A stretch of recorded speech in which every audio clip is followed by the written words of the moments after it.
What's going on, everybody? This is the Red Sea Reefer 250.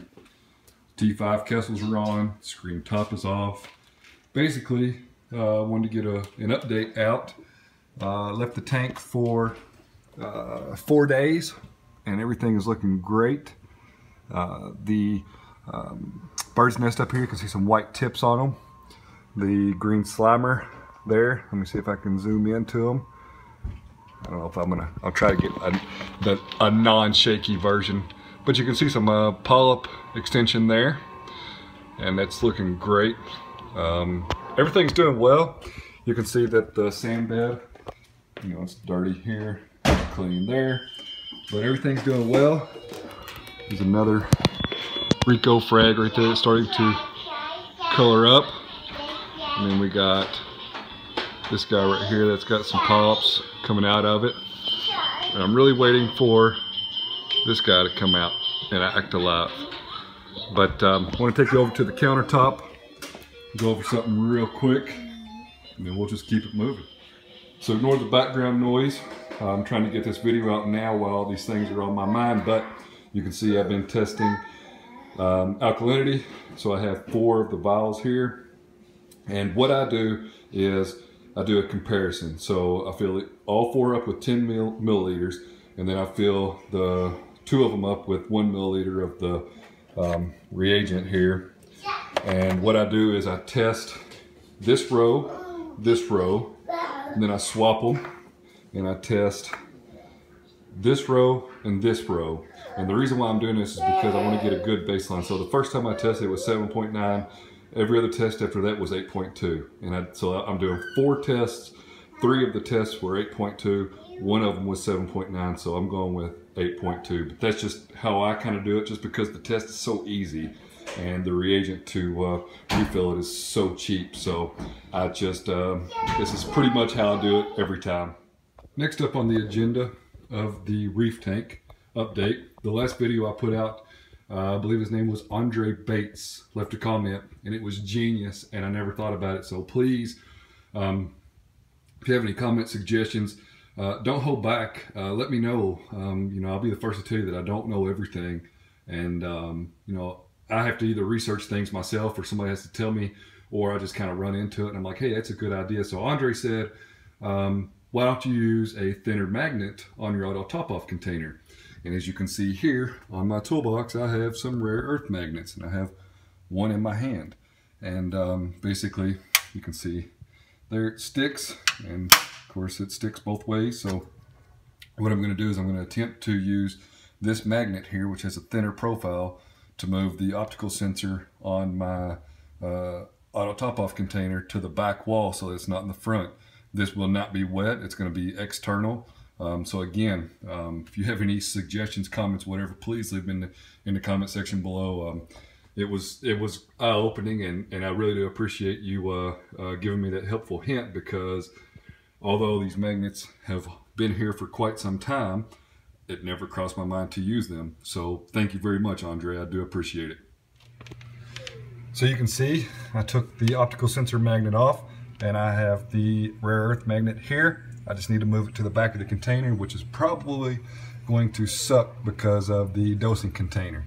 So I'll have to figure out how I'm going to do that. I may just move it to the side. I'm not really sure yet. Real quick, look at this. Look at all this crap in here. This Nyos skimmer is definitely doing work, and it is more than time to clean it. The cup is halfway full of just crap. So the Rain 2, you can see there's water coming out of the top.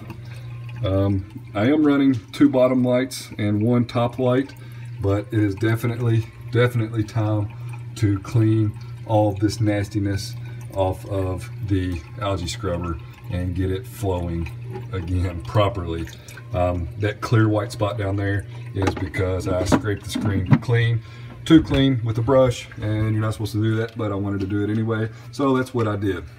An update, you can still see there's air there, and air there, and that is the acro power there. So I'm probably going to, there's air right there, so I'm probably going to dose more than 2 milliliters just to increase the dosage to account for the air that's in the lines. So the wife isn't home. So when the wife isn't home, this is whenever you take your skimmer cup and you clean it. And I'm telling you right now that this does not smell good at all. So for those that aren't running skimmers or have any, need to know a little bit of information about them, they don't smell very good. They need to be cleaned. I mean, that thing it's filthy. You know, I can't tell you the last time that it's been this dirty. I usually stay on top of it and clean it probably a little bit more often than I should, but that's just how I really do things. It's been over a week now since it has been emptied, and no doubt in my mind, had I let it go another week, excuse the noise in the background, but had I let it go another week, it definitely would have overflowed. So you can see that this one doesn't have any adapters to run it externally. So once it's full, it's full. But cleaning it, simple, hot water, running it through there, using my hands to clean all the gunk off of it, and I'll throw it back on the skimmer. So nothing scientific to cleaning a skimmer cup by any means. Just like that, that's about as good as it's gonna get. So I feed a frozen cube just about every day in a fancy plastic cup here. It's a frozen cube of brine shrimp and some roti water. You can see the cup's pretty dirty because I just feed a frozen cube about every day. So the roti water comes from my garage storage container. I will use 5, or what is it? This is a silicone, but I will use, let me get this unscrewed there, 50 milliliters of silicone and a pinch of Reef roids. Now I don't do the Reef roids and the silicone every day. I do these probably twice a week, but the fish get frozen cube pretty much every single day. So pretty simple. Get a pinch of Reef roids, drop it in the container, get, if I can see here, 50 milliliters of silicone, drop it in there, and kind of let that marinate until the cube is thawed out. Dump it in a tank. This is the Santa Monica Rain 2 after a few weeks of growing. Mind you, scraped the screen really clean. I know I've said that a couple times now, but it's something that you definitely aren't supposed to do. So basically I took, one of these brushes, has a pretty strong brush, and brushed the screen. But you can see that it's bounced back pretty well. These things are fairly simple to clean. Pull it out of the pipe. What I'm gonna do is I'm gonna take it over to the sink, basically brush this crap out of this track right here so that I get a good flow. And I also took the base out, and I'm gonna brush all this crap off of here too. Basically just to prevent it from going into my return pump. I don't want it to get too wild on here and go into the return pump, clog it up, screw up the impeller, all that good stuff. So if you've not ever seen this process before, it's pretty simple. An old hotel door key, you take it, you just scrape this algae off of here, and that's it. There's no magic to this, just like cleaning a skimmer cup. Of course, the algae that you see that I'm not scraping off will, for lack of a better term, this will seed the next time that the scrubbers goes online, which will be here in just a few minutes. So you can see that I had to glue this little piece here, but it's really nice. This isn't just a typical screen. I know you can build algae scrubbers, and you can go get like the knitting, I don't know what the technical term of it is, but it's a piece of plastic that you can knit with. You put the needle in, thread it, put the needle in, thread it. But this is actually pretty rough. So it, you know, it encourages the growth of the algae and to stay onto the screen. So I'm going to move over to the sink, take this apart a little bit, take the PVC off the bottom of it, take the bulkhead off of it, scrape it real good, clean it real good, throw it back on the tank.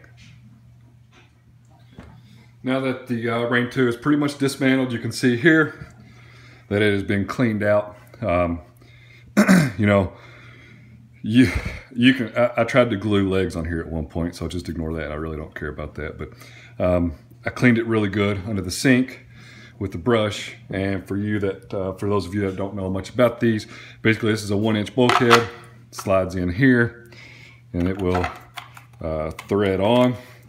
I also like to take this apart and clean it just because, you know, over time in the salt water, this bulkhead might get stuck and the nut might get stuck on here. So I just like to run it under some fresh water. The PVC just slides in and sets in there. And then I actually took a rotary tool, and you can see the shoddy job there, but I widened this a little bit so that it gets better flow. And then I just have a couple of rubber O-rings on here so that whenever it slides into this section right here, whenever it seats, that prevents the water from coming out the sides, and it forces it to go up and through and then through the screen. So I'm going to get this back on the tank and get it running again. It's very simple. I mean, it took me less than 5 minutes to dismantle this whole thing, clean it, and get it back on the tank. So if you've been following me for a while, you know that I have two 40-gallon containers of roadie water. I don't keep salt water, I just keep roadie water. Basically, just mix salt water as needed, and it's very convenient for tap water, or for top-off water.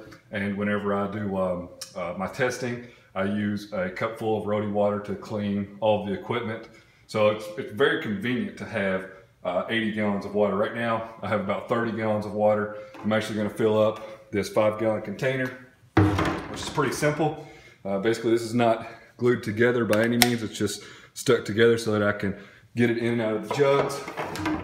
So there, turn the valve on, and it's that simple. I'm going to drain this right container down to about 10 gallons, and then I'll top off my tank, my auto top off container with this jug. And I really like using this 5-gallon jug because it's got a handle, and unlike a bucket, it's got the little bitty spout, so it's pretty easy to pour without creating any huge mess.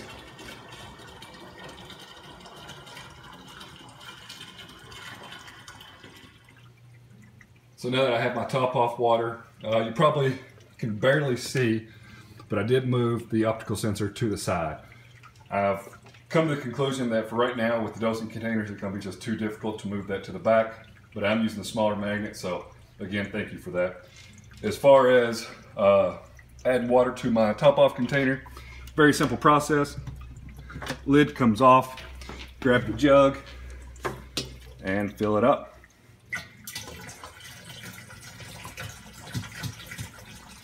I do try my best not to splash any water. That means it's just less water for me to clean up.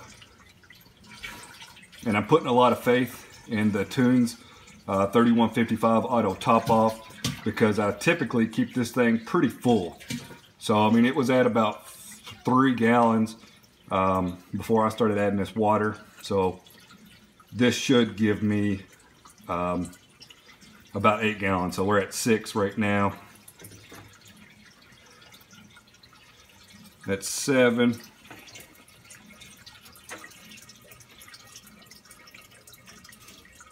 So it's about 7 gallons of water, and I'll go through probably about 4 gallons a week. It really depends on the heat, if we're running the heat in the house right now with it being winter. So it's really simple.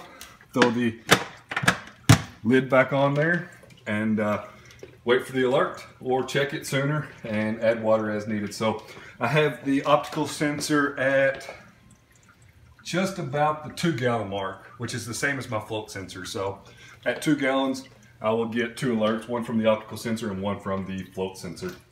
Now the last thing I'm going to do for the maintenance on this tank right now, I'm not going to do a water change this weekend, is I'm actually going to use a coral feeder. I'm going to use this thing right here to blow air or water into the sand bed. It is going to kick up a lot of dust. So I've shut the skimmer off, and I'm going to add these pads to the anything acrylic filter sock replacements so that it can catch any debris. So, you know, I'm 50-50. Sometimes I run mechanical filtration, sometimes I don't. It just depends on how much work I really want to do. So I'll probably leave these in here until they just get dirty, and then pull them out and not run them again for a while. So the reason why I'm shutting the skimmer off is because if I don't shut the skimmer off, the skimmer's just going to go wild and it's going to overflow pretty quickly. I don't want that to happen, so I'm just going to let it run for, I don't know, 10 or 15 minutes probably, and then I'll turn the skimmer back on. So as far as the dust storm that I'm about to create, it's a simple process, and I try to do this pretty often. Try to get you situated here on the tripod. So once again, I'm taking a simple basic coral feeder, and I will just blow the sand around, and you can see pretty quickly that it's going to dust up the tank pretty bad. So also what I'm going to do is, because I have an air pump plugged in, I'm going to go ahead and turn it on so I can get some bubbles into the tank that'll maybe help carry some of these particles up and into the overflow to be sucked in. So, you know, I'm pretty particular. I know some people don't do anything to their sand bed. I'm pretty particular about it. I like to try to keep mine pretty clean. I don't have anything that really goes in and turns over the sand bed for me at the moment. It's probably something I'll look into pretty soon. But, you know, it's these little things that I do to the tank that I think really help in the long run and prevent a mass amount of maintenance down the road. So I figure if I stay on top of these little bitty tasks, you can see I've done a section here. So if I stay on top of these little tasks here, then it'll help me in the long run maintain the tank. So I'll cut the video off here, and we will pick back up shortly. I won't bore you with this whole process. So at this point, the blues are pretty heavy, so it's hard to see. It's washing out the camera, but the bubble scrubbing is still happening. The sand has been turned over. It still is a little dirty, but it's a lot cleaner than it was. Everything is shaping up, so I shouldn't have to do any of these tasks for another couple weeks. And I may just get in there and turn the sand over a little bit here and there just to make sure I'm staying on top of it. But I'm going to let the bubbles go throughout the night and pull out the mechanical filtration whenever it gets dirty and keep it moving. So as always, I do appreciate you watching. You can always check out my website, pelfrey.net, pelfrey.net. For more information on the tank, you can check the description below that has a ton of equipment that I run on the tank. And as always, I do appreciate any comments, questions, or concerns.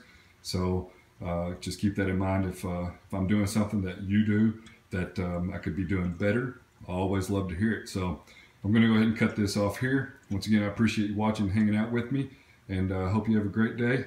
And I'll see you on the next one.